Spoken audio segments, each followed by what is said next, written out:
everyone, and welcome back to Kuttigathas, a podcast where we bring you enchanting stories from Hindu culture, Indian folklore, and timeless parables filled with magic, adventure, and life lessons.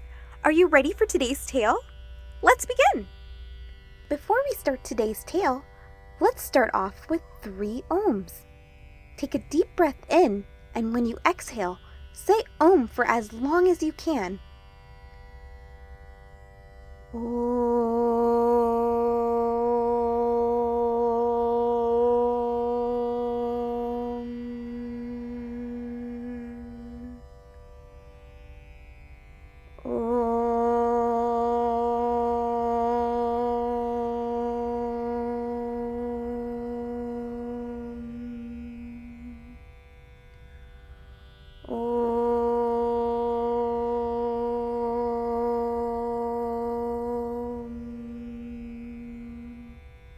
Kurma, the turtle. Today we are going to go back to our first series, the Dashavatara. So, to recap, what are the avatars of Lord Vishnu? Matsya, Kurma, Varaha, Narasimha, Vamana, Parshurama, Rama, Krishna, Buddha, and Kalki. These forms show us that God exists in all creatures and is always there to protect us.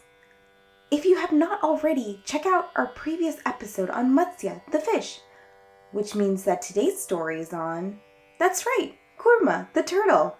It's about how the ocean was churned to bring back Aishwaryam, or prosperity, to the universe, and how the Devas and Asuras had to work together to do it. Are you ready? Let's dive right in. A long time ago in Indraloka, the king of the gods, Indra, received a special garland from the powerful and short-tempered sage, Durvasa. But instead of respecting it, he placed it carelessly on his Vahana, Airavat, the elephant. As they headed out, oh dear, the garland got trampled under the elephant's feet, and that made Durvasa very angry. Sage Durvasa, known for his infamous curses, shouted, "Oh Indra, you have become arrogant because of your riches. Now you shall lose it all." And just as Sage Durvasa said, everything began to go wrong. All the prosperity was gone. Goddess Lakshmi, the goddess of wealth and fortune, vanished from heaven. And as you know, the Devas, the gods, and the Asuras, the demigods, were always at odds. They fought over who would rule the universe. While the Devas wanted peace and goodness, the Asuras wanted power and control. But without Lakshmi, even the gods were weak, tired, and could not protect the universe anymore. So, the Devas rushed to Lord Vishnu for help. Lord Vishnu said, "There is only one way. We must churn the great ocean of milk, the Kshirssagar. Hidden inside it are magical treasures and even a nectar called Amrit. One sip of Amrit will make you strong and immortal." Well, churning an ocean isn't a small job. It takes strength, teamwork, and lots of power. And at that time, the Devas had lost their strength because of the curse, and they couldn't do it alone. Now, even though the Asuras were powerful, they didn't know how to get the nectar of immortality. So, Lord Vishnu came up with a clever plan. Let both sides join forces to churn the ocean. Both would believe they had a chance at getting the Amrit, the magical nectar that gives immortality. They needed something huge to stir the ocean, so they picked the Mount Mandara as the churning stick. And what about the rope? Oh, they chose none other than Vasuki, the king of serpents. He was long, strong, and very brave. They wrapped the giant snake around the mountain, placed the mountain in the ocean, and began pulling Vasuki, tugging from both sides. Pull to the left, pull to the right. Round and round they went, churning the ocean like a giant cosmic milkshake. But, oh no, there was a problem. The mountain started to sink, glub, glub, glub, into the ocean. Indra shouted, "Help! The mountain is too heavy." But Lord Vishnu had a plan. He took the form of a giant turtle, yes, his Kurma avatara, and dived into the ocean. The mountain sat on his hard, steady shell, and the churning could continue. Now, churn away, my friends. And then the surprises began. First came Kamadhenu, the magical cow who could give anything you asked for. Then came Kalpavriksha, the wish-fulfilling tree. Then the beautiful goddess Lakshmi rose from the waves, golden, glowing, and graceful, and so many other wonders, flying horses, celestial elephants, and even the moon. But suddenly, the ocean turned dark. Thick black smoke rose up.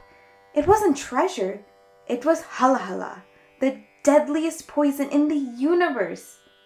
It was so dangerous it could destroy all of creation. The devas and asuras thought, what should we do? Only one being was brave enough, the mighty Lord Shiva. He came and without a moment's pause drank the poison. Lord Shiva said, for the good of the world, I will bear this pain. He raised the poison to the sky and started to drink. But Goddess Parvati could not bear watching this. So she ran up and pressed her 3 fingers to his neck to stop the poison. And his throat turned blue. And that's why we call him Nilakanta, the blue-throated one. And then at last, rising out of the swirling waters came Dhanvantri, the god of medicine, with a golden pot. Inside it was Amrit, the nectar of immortality. It's ours, said the Asuras. No, it belongs to us, said the Devas. Chaos broke out again. The Asuras grabbed the pot and ran, but clever Lord Vishnu wasn't done yet. He transformed into the most enchanting woman the world had ever seen, Mohini. Dear Asuras, let me serve the nectar. I'll make sure it's fair. And oh, how the Asuras were enchanted. They couldn't look away. While smiling sweetly, Mohini gave the real nectar to the Devas and fooled the Asuras. Sneaky, right? One Asura named Rahu tried to trick his way into the god's line, but Chandra and Surya spotted him and told Lord Vishnu. Quick as lightning, Lord Vishnu cut off Rahu's head, but since he had already tasted a drop of the nectar, his head became immortal. That's why, even today as we learned before, he is the one who causes the eclipses, eating the sun and the moon. And so, with Goddess Lakshmi back, the gods full of nectar, and balance restored, Lord Vishnu returned to his home. The ocean calmed, the world rejoiced, and that, dear friends, is the story of how the ocean was churned, a tale of teamwork, cleverness, and the balance between good and bad. So, what's the moral of this story? Sometimes, even people who don't get along have to work together for something bigger. And when things get tough, the universe always sends help in the form of wisdom, courage, or even a giant turtle. Until next time, keep learning and keep smiling. Hari Sharanam.